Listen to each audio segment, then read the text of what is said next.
Bonjour, aujourd'hui nous allons parler d'authenticité, de joie et de chamanisme. Alors pourquoi c'est important d'être authentique et qu'est-ce qui nous retient d'être authentique? Et pourquoi ça pose autant de problèmes dans la vie des individus d'être authentique? Il y a beaucoup de freins à l'authenticité et il y a un frein qui est fondamental, c'est la peur du jugement, la peur de la critique, la peur du regard des autres. Et ça s'installe, j'ai envie de dire, quelque part dans un manque de confiance. Dans un manque de confiance et dans un manque de connexion, ou du moins une fragilité à ce niveau-là. Il y a comme une peur, en fait, d'être accueilli par l'autre tel que nous sommes. Et c'est pour ça que l'on se cache. C'est pour ça que l'on porte des masques. Et qu'on présente une version de soi, ou des versions de soi, qui ne sont pas tout à fait ce que nous sommes en réalité. Et le problème que ça pose, c'est que ça demande beaucoup d'énergie de porter des masques en permanence.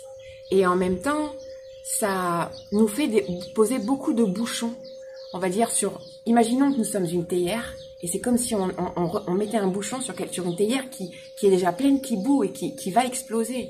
Tout simplement parce que notre être, il a envie de se déployer, il a envie de se dire, il a envie d'être en lien, en vrai lien. Il a la simplicité de la vie, en fait. Nous avons juste envie d'être nous-mêmes. Nous avons juste envie d'être nous-mêmes. Ou du moins le plus possible. Le plus possible.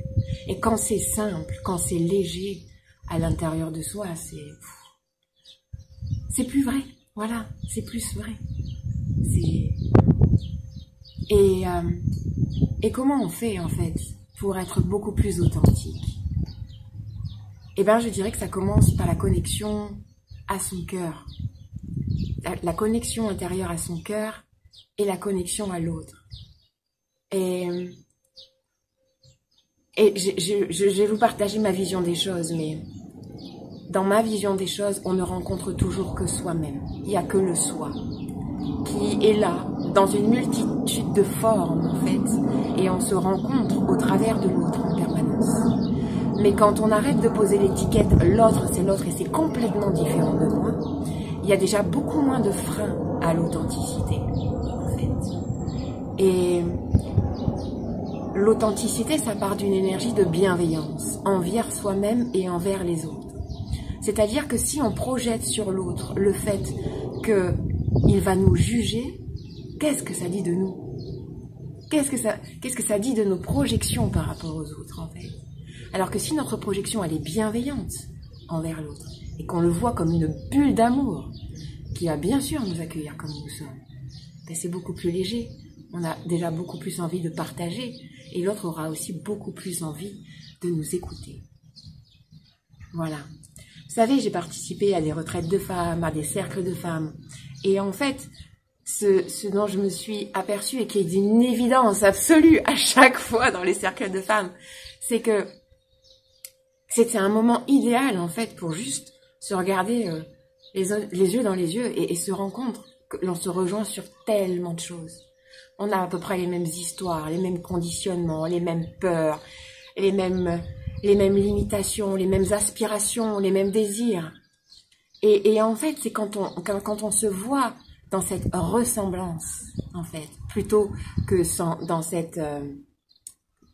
qu'avoir une perception justement d'éloignement ou de différence, mais quand on se regarde dans ce qui nous rassemble et en quoi nous nous ressemblons, finalement, on s'accueille, quoi. On s'accueille dans notre humanité, on se voit. Et la bienveillance s'installe, la vulnérabilité s'installe. Et je voulais vous parler de joie. Je suis désolée, il y a les travaux, mais j'espère que je vais parler plus fort. Et je vais vous parler de joie aussi. Pourquoi est-ce que l'authenticité est connectée à la joie? Vous savez, j'habite à Gozo. Gozo, c'est une petite île à Malte. Et en fait, Gozo, ça veut dire joie. Et la joie, c'est cette énergie qui est porteuse, en fait. J'aime bien dire que la joie, elle est aussi connectée à l'enthousiasme. Et enthousiasme, ça vient du mot grec anthéos, qui veut dire révéler le divin en soi. Ce qui veut dire que quand on est enthousiaste, quand on est joyeux, c'est ça qui émane de nous-mêmes en fait. C'est ce sentiment de joie qui nous élève. Et à chaque fois que cette vibration, elle est vivante à l'intérieur de nous, à chaque fois qu'elle est vibrante, c'est toute notre énergie qui change. Et en fait, l'énergie à l'intérieur de soi, c'est ce qui conditionne tout finalement.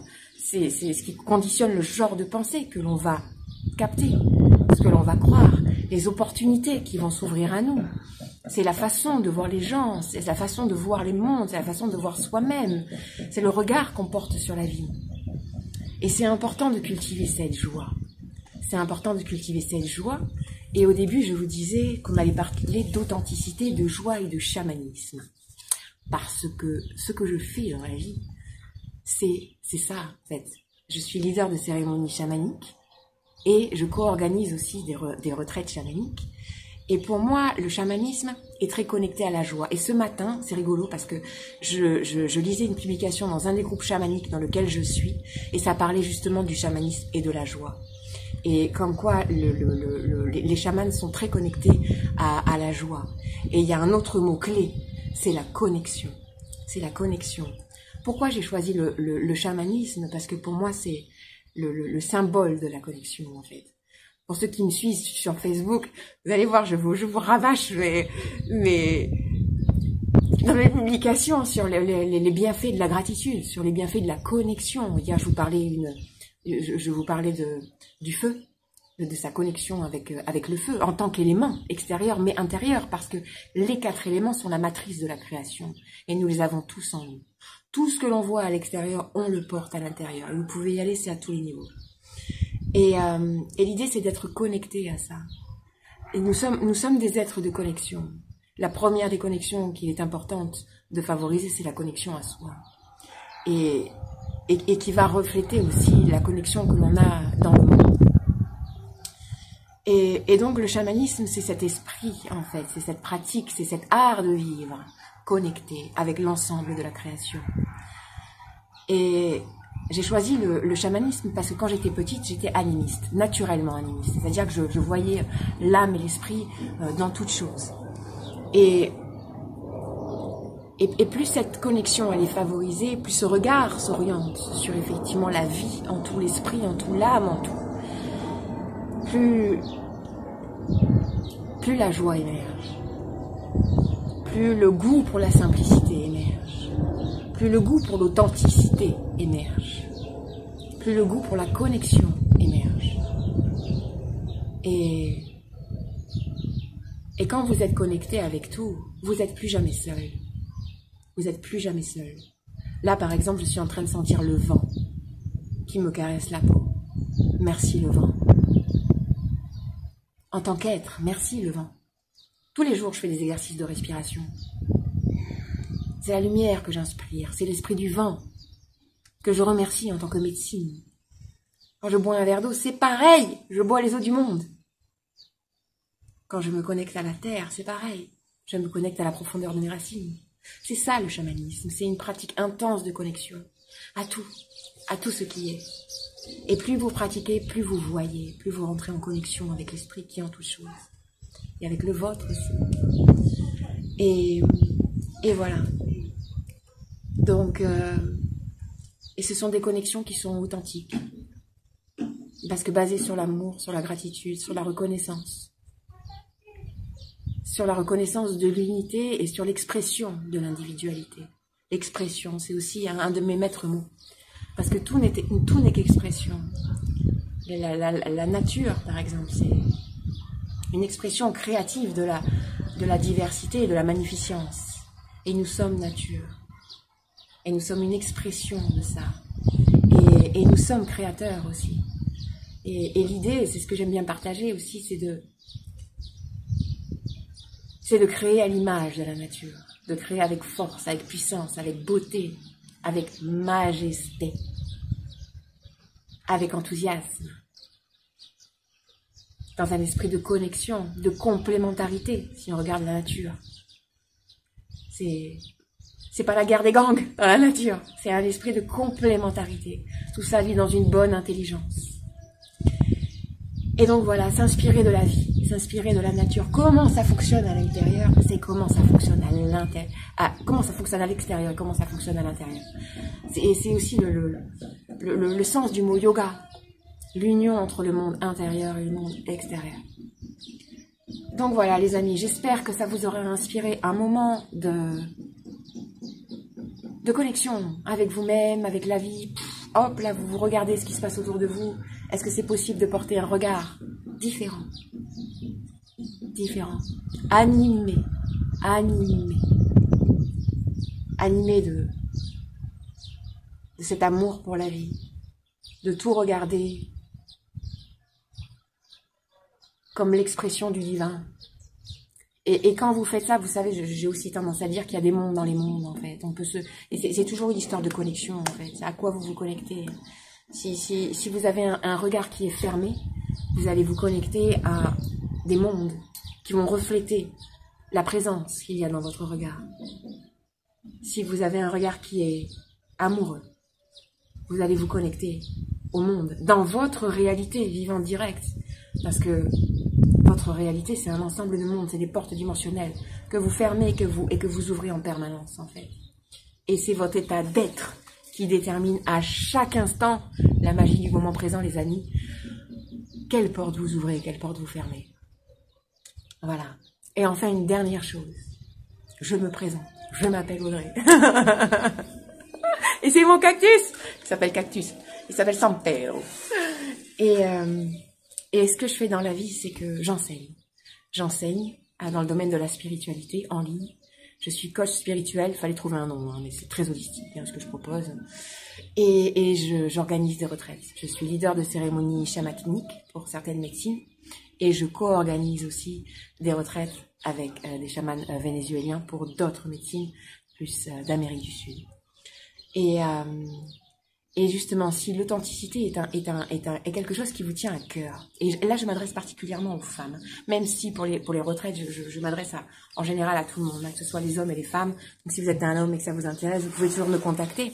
Mais si tu es une femme, écoute bien. Et c'est surtout tu as à cœur de rentrer en connexion intime avec toi-même et de développer ton expression créative, ton authenticité, ton amour pour la vie. Et j'organise à Malte une retraite chamanique exclusivement réservée aux femmes, avec mon équipe qui sont des musiciens, mais c'est plus que ça en fait, c'est des musiciens connectés, des thérapeutes de la musique en fait. Parce que j'ai aussi une approche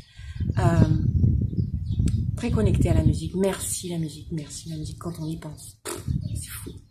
C'est fou. Et en fait, donc j'ai créé tout un parcours pendant 5-6 jours. Un parcours chamanique pour les femmes. Ça va être aussi un parcours poétique, musical, archétypal. Un parcours créatif. Et l'idée, c'est de se rassembler. Et de favoriser en nous de développer en fait tout ce qui est vivant, de laisser s'exprimer tout ce qui est vivant, de connecter à tout ce qui est vivant, de connecter à nos sœurs, de connecter à l'ensemble de la création, de connecter à nos désirs. Quels sont les désirs de notre cœur? Je vous ai fait, pour ceux qui me suivent, une vidéo il n'y a pas longtemps, c'est pas difficile, c'était 40 secondes, c'était fais ce que tu aimes et fais-le souvent. C'est un principe de vie pour moi. Et peu importe en fait ce que la 3D me présente, je rechoisis tous les jours. Je rechoisis l'amour. Et c'est l'amour au sens large. Et c'est notamment faire ce que j'aime, agir dans ce que j'aime, dans ce qui est vivant en moi. Et c'est pour tout le monde pareil. Quand vous faites des choix dans la vie, ça peut parfois ne pas être évident en fait. Et ça fait partie de l'initiation. Et ça aussi, nous en parlerons pendant la retraite. Parce que j'ai un regard qui est très orienté sur le chemin initiatique de la vie. Comment comprendre ce qui nous arrive, en fait. Ne pas se décourager à chaque fois qu'il y a des obstacles. Comment les accueillir? Comment les dépasser? Comment les comprendre? Comment intégrer ce qui nous est demandé de voir? Et voilà. Donc, si tu es une femme et que tu te sens appelée par cette retraite du mois de juin, je t'invite à rentrer en lien avec moi. Et après, d'une façon plus large, homme ou femme, si ce que je propose vous intéresse, bien entendu, rentrez en lien avec moi, ça me ferait une joie de vous répondre et de connecter avec vous. Et soyez authentiques, les amis. S'il y a vraiment quelque chose que j'ai appris tout au long de mon parcours, dans les cercles chamaniques, dans les cercles de femmes, ce qui nous empêche d'être authentiques, c'est la peur.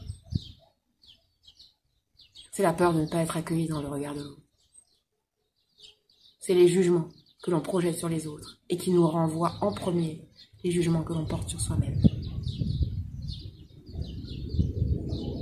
Il y a beaucoup de traditions qui disent « choisissez entre la peur ou l'amour ». Il n'y a que deux voies. Tous les jours, à chaque instant, choisissez l'amour. Je vous envoie beaucoup d'amour.